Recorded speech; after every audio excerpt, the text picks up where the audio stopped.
மாவட்ட அலுவலகங்களில் வேலைவாய்ப்பு அலுவலகங்களில் பதிவு செய்யப்பட்ட என் உள்ளூர் தமிழர்களை எடுக்க வேண்டும் என்று ஒப்பந்தத்தை தமிழக வாழ்வுரிமை கட்சியோடு ஏற்படுத்து என்று நிர்பந்தித்து அதை சட்டமாக்கிய கட்சி தமிழக வாழ்வுரிமை கட்சி. ஏன் இதே ராமநாதபுரம் சீமையில், சிவகங்கை சீமையில் என் அருமை தம்பி ஜெரோன்குமார்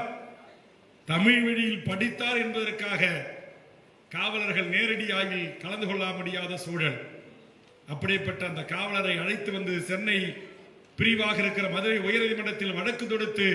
என் பச்சை தமிழன், இந்த தமிழ் மண்ணில் பிறந்தவன், தமிழ் வழியில் படித்தான் என்பதற்காக டைரக்ட் எஸ்ஐ என்கிற அந்த உதவி ஆய்வாளர் பணிக்கு இருந்த தடையை நீக்கி தமிழக வாழ்வுரிமை கட்சி வழக்கு தொடுத்து இன்றைக்கு ஆண்டுக்கு நூற்றுக்கணக்கான தமிழ் வழியில் படித்த என் தாய்நாட்டு தமிழர்களை மீண்டும் தமிழ்நாடு அரசு காவல்துறையில் பணி நியமனத்தில் சேர்க்க வேண்டும் என்று வரலாற்று சிறப்புமிக்க உத்தரவுகளை பெற்றுத்தந்த இயக்கம் தமிழக வாழ்வுரிமை கட்சி.